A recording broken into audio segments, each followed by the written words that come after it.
Hello, I would like to talk about my Zen practice as well as CE5 UFOs and 1111 synchronicities and how these topics relate to one another.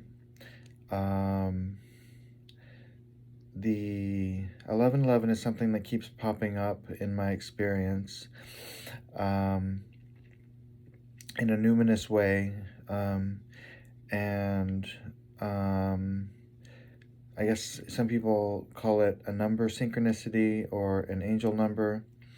It's to me an indication of the same sort of thing as what the CE5 UFOs sort of indicate, which is that there's a spiritual dimension to reality, and this has to do with the Maharishi effect, um, which is the lowering of a crime rate of a city when there's a large group of meditators meditating near the city, in the city.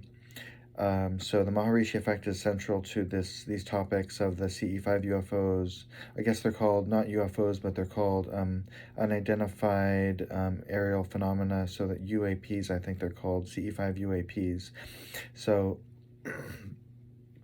the the the Maharishi effect is essentially what may be more central to these topics than the CE5 UFOs or the 1111 angel number synchronicities. So these things, they pop up in a way where they're only really significant or apparent to the person who's experiencing them. And so the thing is, these have been happening like almost every day. Sometimes in the past it's happened like every day.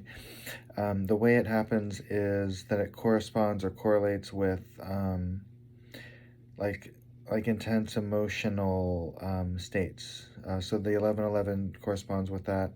The CE5 UFOs correspond with what's called coherent thought sequencing, which is a certain form of meditation and visualization where you visualize what continent you're on and what planet in the solar system you're on and things like that.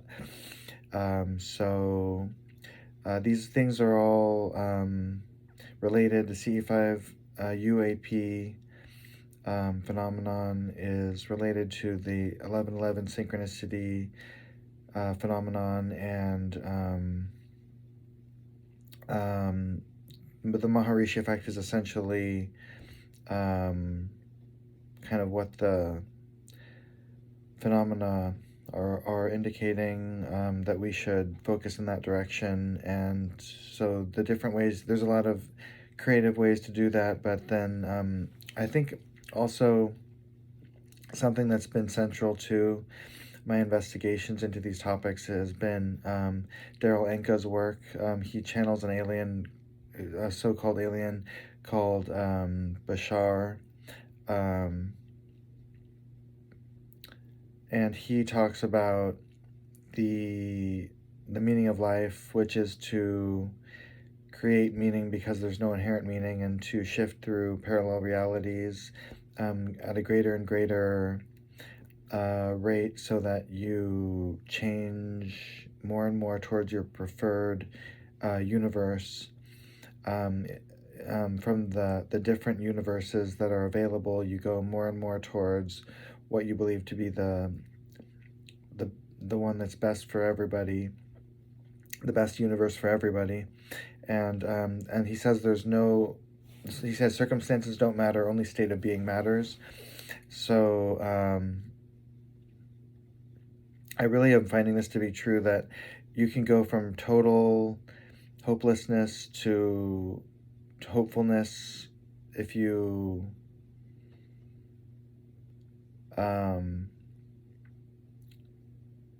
I guess if you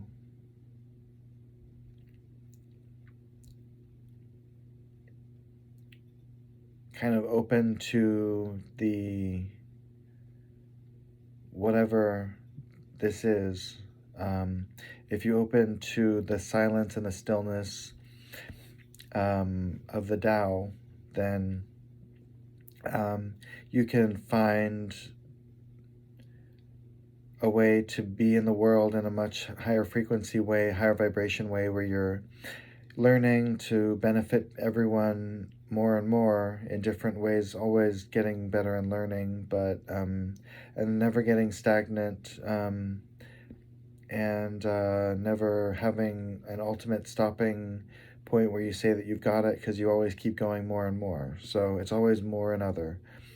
So that's all I wanted to say. Thanks.